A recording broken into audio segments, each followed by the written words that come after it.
When Martin Van Buren reached the Capitol building for his inauguration in 1837, a crowd of 20,000 cheered. But there could be no doubt that the object of the crowd's affection was Van Buren's escort, Old Hickory, the outgoing president, Andrew Jackson. Senator Thomas Hart Benton said it was the only time the rising sun was eclipsed by the setting sun. Born shortly after the end of the Revolutionary War in Kinderhook, New York, Van Buren proudly called himself the first president born under the flag of the United States of America. Curator of the Van Buren home, Michael Henderson. He decided early on that he wanted to be a politician and worked with political parties in the forming of political parties. And many historians would agree that Van Buren is really the originator of the American Democratic Party and of the two-party system. With Jackson's support, Van Buren ran for president in 1836. And Jackson is Van Buren's political mentor. Jackson allows Van Buren to ride on his coattails. Van Buren has the political will and spirit and knowledge to become president, not necessarily, though, the charisma. At age 54, the man known as OK for Old Kinderhook became the 8th president of the United States. But all was not okay in the spring of 1837. In his inaugural address, Van Buren warned that slavery was becoming a source of discord and disaster, threatening national unity.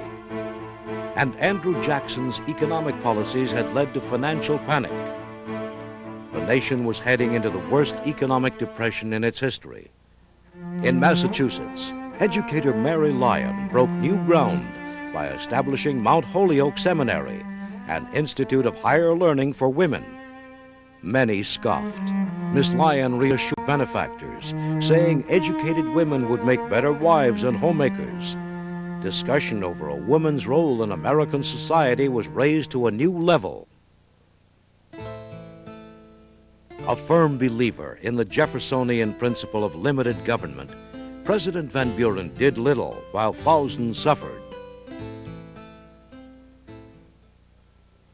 A man of refined taste, Van Buren was famous for his elegant lifestyle. With the economy still hurting, resentment toward the president grew, and his re-election bid was doomed. He was a man who built his reputation as a cautious political insider, the great compromiser. But in his final years, he took a spirited and principled stand against slavery. In 1862, the nation was at war against itself. And Martin Van Buren, 8th President of the United States, died peacefully in his bed. A portrait of Andrew Jackson above his head. Number 8, Martin Van Buren, Democrat, 1837 to 1841. Age 54, from New York. Van Buren was the ultimate political protege and the ultimate political machine politician. The skills he had as kind of a backroom political organizer were great at making him a builder of a political party, but did not serve him so well in terms of actually leading the nation as president. Van Buren loved the good life, and I think, in a way, that he wanted to treat the White House as a kind of reward for a lifetime of hard work. Unfortunately, history didn't cooperate. He got branded with a reputation that was almost entirely undeserved, and that is, he got the reputation of being somebody who was a kind of wannabe aristocrat and was decorating the White House with gold-edged faucets and golden goblets and things, none of which was true. But Van Buren conducted himself in such ways that it seemed like that might be true. He's seen as a man who is characterized, at least anyway, by his enemies, as an effete dandy. A man who perfumes his whiskers and who wears a corset. It's not the kind of image which is really going to work very well in the rough and tumble world of American politics of the 1830s and the 1840s. When Van Buren took the oath, he certainly inherited the high hopes of Jackson's presidency.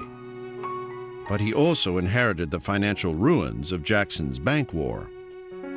No sooner is he inaugurated than the Panic of 1837 begins. Van Buren got socked right off the bat with having to respond to an enormous crisis of unemployment, of bankruptcy, of economic depression in all its ways. And it gets progressively worse as time goes on. In fact, there's another panic in 1839. The one in 1839 was even worse. It was caused fundamentally by a glut in the cotton market. And of course, cotton production was the backbone of the American economy. So when the price of cotton collapsed, the American economy collapsed. No president had ever had to deal with anything like this before. I don't know that any president would have been up to the job, but Van Buren certainly wasn't. As a man who had spent his entire career straddling the fence on issues, Van Buren was incapable of making tough decisions, such as the annexation of Texas. He ducked that question, fearing it would inflame the brewing slavery issue. As for the ailing economy, he had no real plan. By the time 1840 rolled around, the country was in such a deep depression that it would have been obvious to all observers that Van Buren was bound to lose, that the Whigs could have run anybody and beaten Van Buren, and if they had known that, the Whigs would have run Clay. But instead of nominating Henry Clay for president, the new Whig Party chose William Henry Harrison because they believed he was the candidate who most resembled Andrew Jackson. Harrison had been a frontier general and an Indian fighter. But more importantly, he supported the rechartering of the Bank of the United States.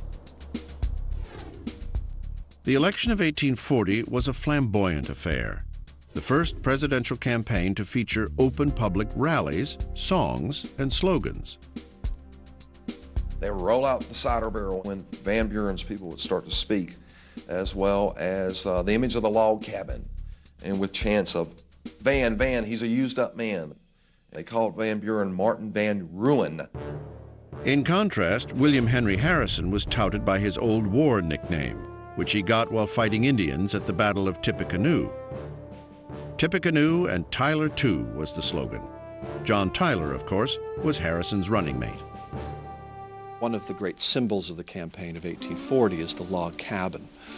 William Henry Harrison wasn't born in a log cabin, but nonetheless this becomes sort of the enduring symbol of that campaign. And another symbol that the Whigs manipulate very successfully is the image of the English coach that Martin Van Buren allegedly rides in. And the Harrison supporters like to sing, in English coaches he's no rider, but he can fight and drink hard cider.